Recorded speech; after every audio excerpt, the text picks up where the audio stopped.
Hi hello வணக்கம் and welcome to Agnes creations. இன்றைக்கி நம்ம சேனலில் நம்ம சூப்பரான நம்ம நார்மலாக செய்கிற ஒரு காரக்குழம்பையே இன்னும் டேஸ்ட்டாக எப்படி செய்கிறதுன்னு பார்க்க போகிறோம். வாங்க வீடியோக்குள்ளே போகலாம்.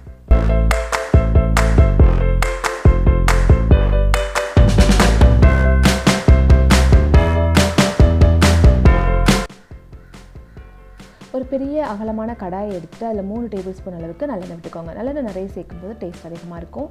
கடுகு, ஜீரகம், வெந்தயம் 3 போட்டு நல்லா பொரிய விடுங்க. இது பொரிஞ்சதுக்கப்புறமா 2 மிளகாய் வத்தல் சேர்த்துக்கோங்க. அதுவும் நல்லா வதங்கினதுக்கப்புறமா ஒரு கப் அளவுக்கு பூண்டும் சின்ன வெங்காயமும் எடுத்து அதையும் போட்டு நல்லா வதக்குங்க. இந்த பூண்டும் சின்ன வெங்காயமும் ஓரளவுக்கு நிறம் மாறி வரணும். அப்போ தான் அந்த குழம்பு வந்து ரொம்ப டேஸ்ட்டாக இருக்கும்.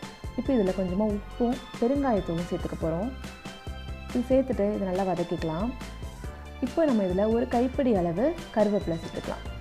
முதலே கருவேப்பிலை போட்டால் கருவேப்பிலை வந்து ரொம்ப டார்க் ஆகிடும். அதனால் இந்த டைமில் போட்டுக்கோங்க. ஒரு பெரிய தக்காளி எடுத்துகிட்டு அதை சின்னதாக நறுக்கிட்டு அதையும் சேர்த்துக்கோங்க. இது எல்லாம் சேர்ந்து நல்லா மசியணும். இது நல்லா மசியாமல் நல்லா வேகாமல் இருந்து நீங்கள் நெக்ஸ்ட் ஸ்டெப் போயிட்டீங்கன்னா அந்த குழம்பு டேஸ்ட்டாக இருக்காது.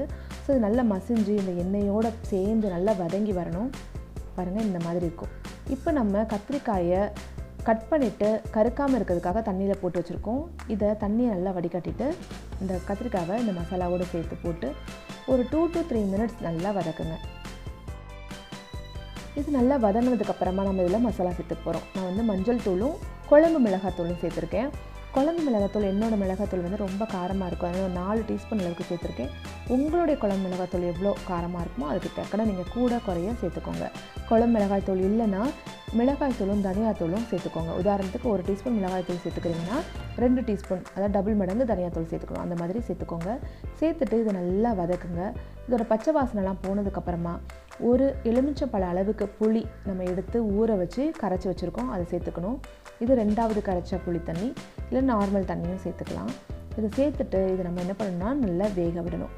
காரக்குழம்பு நல்லா டேஸ்ட்டாக வரணும்னா புளி சேர்த்து அந்த குழம்பை நல்லா காய விடணும். குழம்பு நல்லா காயணும்னு சொல்லுவாங்க. எங்கள் மாமியார் அடிக்கடி சொல்லுவாங்க, குழம்பு நல்லா காஞ்சதுக்கப்புறம் தான் டேஸ்ட் அதிகமாக இருக்குன்னு. ஸோ நல்லா கொதிக்க விடுங்க. மினிமம் ஒரு 7 to 10 மினிட்ஸ் இதை நல்லா கொதிக்க விடுங்க.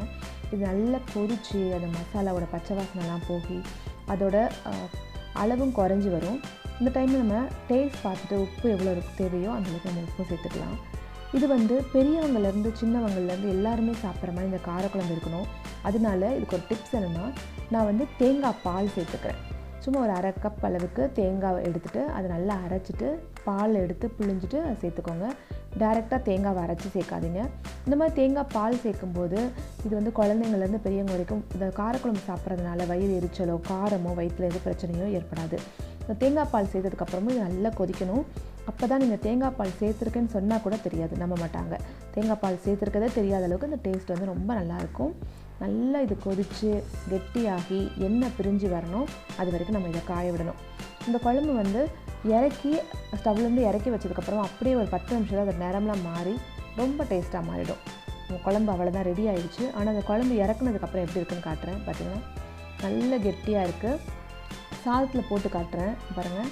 நல்ல கெட்டியாக சாதத்தோடு பசங்க சாப்பிட்றதுக்கு ரொம்ப நல்லாயிருக்கும். நீங்கள் ட்ரை பண்ணி பாருங்கள். ட்ரை பண்ணி பார்த்துட்டு எப்படி இருக்குன்னு சொல்லுங்கள். வீடியோ பார்த்ததுக்கு ரொம்ப நன்றி. வீடியோ பிடிச்சிருந்தா லைக் பண்ணுங்கள், ஷேர் பண்ணுங்கள்.